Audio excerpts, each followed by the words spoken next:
Oke, assalamualaikum warahmatullahi wabarakatuh teman-teman. Selamat pagi juga. Ketemu lagi dengan kita Inspirasi Sini Channel. Dan kebetulan untuk pertemuan kali ini kami akan berbagi pengalaman tentang cara beternak atau budidaya ikan cupang. Di sini yang pertama kami akan menjelaskan kepada teman-teman sekalian, terutama kami akan membagikan ini kepada teman-teman pemula peternak ikan cupang. Dan di sini akan kami tunjukin pada teman-teman bagaimana cara untuk memilih indukan betina sama indukan jantannya. Jadi di dalam kita melakukan pemijahan atau perkawinan ikan cupang, kita benar-benar harus tahu yang mana yang sudah bisa dikawinkan, yang mana yang belum, baik itu pejantannya ataupun betinanya. Oke teman-teman, namun sebelum itu kami memohon kepada teman-teman bantu kami dengan tekan tombol subscribe-nya, like and share-nya juga jangan lupa, karena sesungguhnya channel kami ini bisa berkembang dengan bantuan teman-teman sekalian. Tanpa bantuan teman-teman sekalian, channel kami bisa berkembang dan juga tidak bisa apa-apa. Oke teman-teman, kita akan lanjut ke pemilihan jantan dan betinanya. Oke. Ya, ini perbedaannya teman-teman, yang jantan sama yang betina. Yang betina badannya lebih pendek, agak gemuk, dan yang kejantan badannya lebih panjang dan sirip-siripnya ini lebih mengembang daripada yang betina. Pengertian lain yaitu sirip-siripnya ini lebih panjang-panjang, ekornya panjang, sirip atas bawahnya panjang, dan perbedaan dengan betina ini pendek. Dan kita akan melihat dari bagian perutnya. Perutnya yang betina lebih kecil dibandingkan dengan ini yang jantan nih ya. Itu yang betina. Betina kadang kita dapat melihat telurnya di bagian ujung perut bagian belakang. Oke, yang ini nih. Ini yang betinanya nih. Itu perbedaannya dengan yang jantan. Oke teman-teman, ini yang harus kita pijahkan. Kita ambil aja. Oke.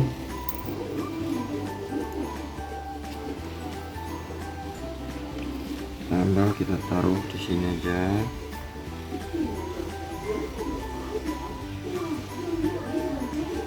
Oke. Dan kami akan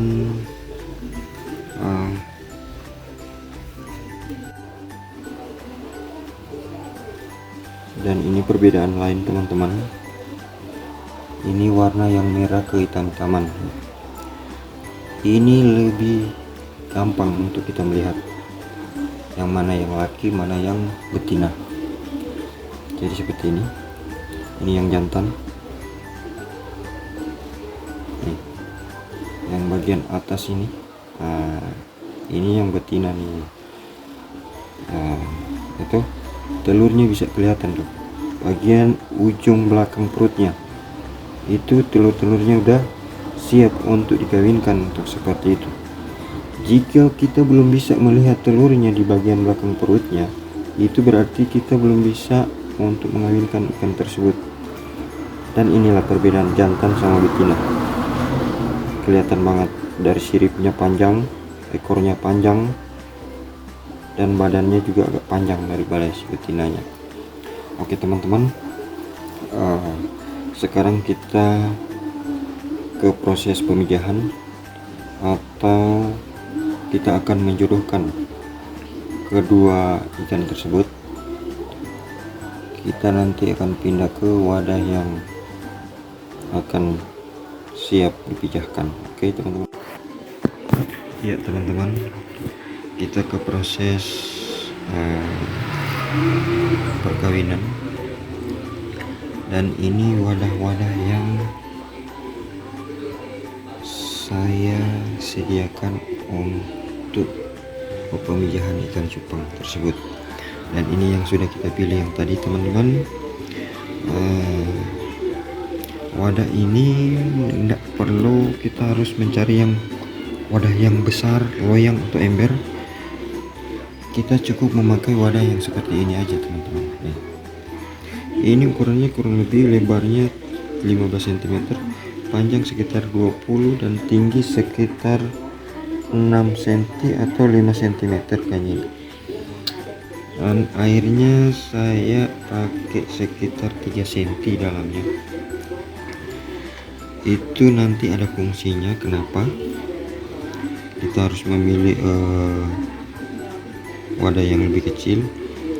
Jadi nanti pada saat kita akan memindahkan ke kolam pembesaran, itu selain kita lebih gampang untuk memindahkan, tidak berdampak kepada bayi-bayi dari ikan cupang tersebut. Nanti saya akan jelaskan bagaimana perbedaan dari wadah yang kecil dan wadah yang besar di saat kita akan memindahkan. Oke teman-teman, sekarang dulu kita fokus ke perjodohan. Jadi sebelum mereka kawin, jadi di saat kita akan mengawinkan mereka, kita harus menggunakan seperti ini. Ini botol aqua yang sudah saya potong. Nanti yang betinanya kami kurung seperti ini ya. Kita lihat yang betina yang harus kita kurung. Iya, seperti ini. Jadi ini namanya perjodohan. Ini kurang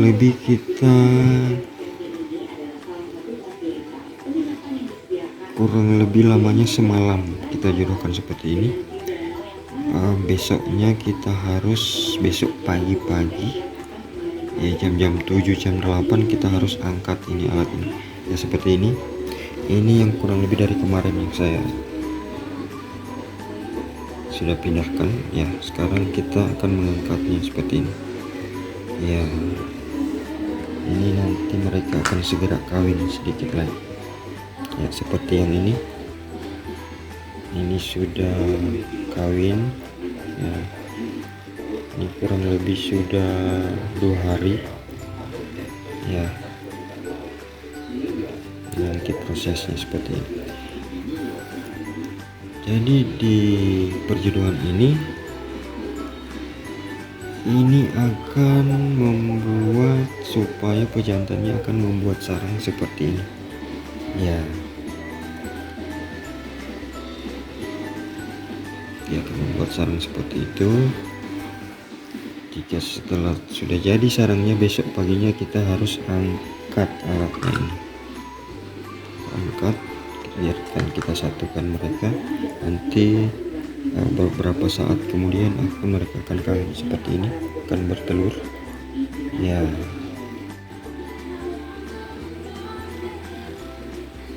Yang perlu juga teman-teman ketahui, setelah kita mengangkat ini biasanya mereka akan saling kejar-kejaran. Jadi kita akan mengatasinya seperti ini. Kita akan tutup dengan jaring seperti ini Ini untuk mencegah mereka akan loncat ya.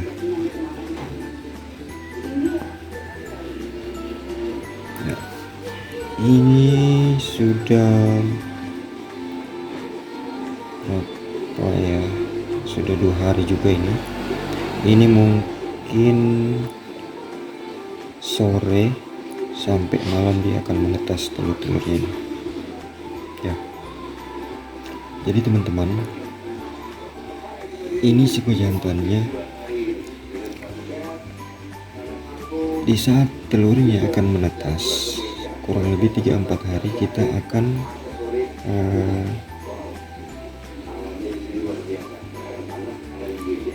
pindahkan pejantannya. Setelah dia menetas 3-4 hari kita harus pindahkan pejantannya, karena biasanya pejantan ini kalau dia lapar dia akan melahap sedikit demi sedikit telur atau anak-anaknya. Oke teman-teman, dan ini yang perlu kita, ini teman-teman juga harus perlu ketahui, ini yang kurang lebih sudah 6 hari ini pejantannya sudah saya pindahkan ya. Ini tinggal kita pindahkan ke kolam pembesaran. Jadi waktu dari dia menetas itu kurang lebih 7-9 hari kita harus pindahkan dia ke kolam pembesaran. Oke teman-teman, kita akan lanjut ke kolam pembesaran. Nanti di sana saya akan jelaskan bagaimana perbedaan dari pemijahan pada wadah yang kecil dan pemijahan pada wadah yang besar. Oke teman-teman. Ya, inilah teman-teman kolam pembesaran saya.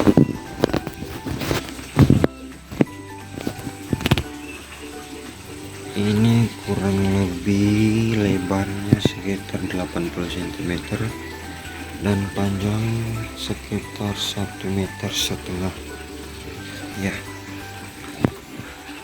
Jadi yang ini perlu teman-teman ketahui, ini airnya kurang lebih berapa senti ya, sekitar 6 cm ketinggian airnya teman-teman. Dan air ini udah berapa kali, sudah kedua kali dengan ini saya besarkan. Yang pertamanya sudah saya panen. Yang perlu teman-teman harus tahu, air ini tidak perlu kita harus mengganti ya. Cupang dia lebih baik jika airnya yang sudah lama. Air lama itu lebih baik untuk perkembangan dari bayi-bayi ikan tersebut atau burayak dari ikan tersebut, ikan cupang ya. Ya seperti ini ya. Ini jangan sekali-kali kita memindahkan burayak ikan cupang ini ke air yang baru. Makanya banyak teman-teman bertanya, kenapa ya ikan cupang saya pada waktu menetas banyak sekali, dan setelah kita pindah ke kolam pembesaran ada yang jadinya 7, ada yang cuma 10, ada yang 20, bahkan ada yang kosong, habis total ya. Itulah pengaruh dari air baru. Jadi kita harus memilih kolam untuk pembesaran itu, kolam yang sudah pernah kita pakai untuk panen ya. Karena kalau bayi-bayi ikan cupang ini dia sensitif sekali dengan air yang baru, apalagi karena air hujan itu tidak bisa sama sekali. Oke. Dan inilah teman-teman yang dari awal saya katakan perbedaan wadah yang besar dan wadah yang kecil yang kita pakai untuk pemijahan. Ini saya jelaskan dulu dari wadah yang lebih besar ya. Jadi pada saat kita akan memindahkan, jika kita akan memakai wadah yang lebih besar ya seperti ini, seperti loyang ini, kita otomatis akan menumpahkan air yang dari loyang tersebut. Dan inilah ya seperti ini teman-teman ya, ini ya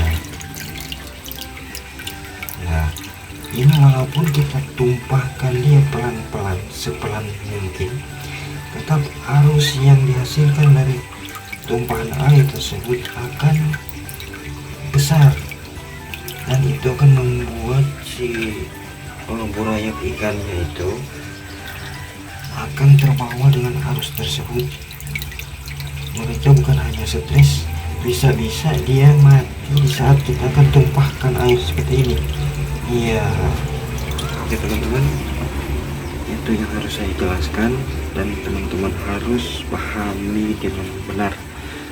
Dan jika kita akan memakai wadah yang lebih kecil, ya ini wadah yang lebih kecil, kita tidak perlu repot-repot akan menumpahkan air akan menumpahkan air atau ikan yang berada di wadah ini. Kita bisa perlahan-lahan kita ambil air dari luar ya sedikit seperti ini ya, sedikit ya, sejam atau 2 jam kita tambahin lagi sedikit ya, sejam 2 jam kita tambahin sedikit sampai dia full. Kita harus memindahkan dengan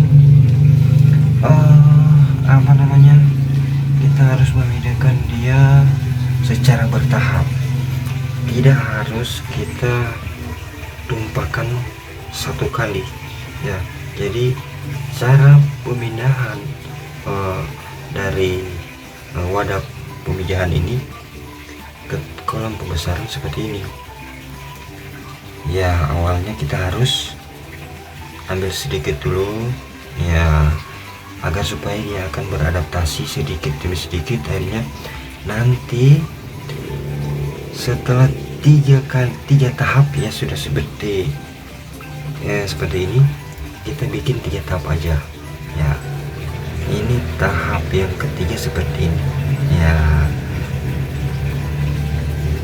ya, itu membuat si burayak ikan cupangnya akan beradaptasi dengan air yang baru. Jadi dia akan tidak stres,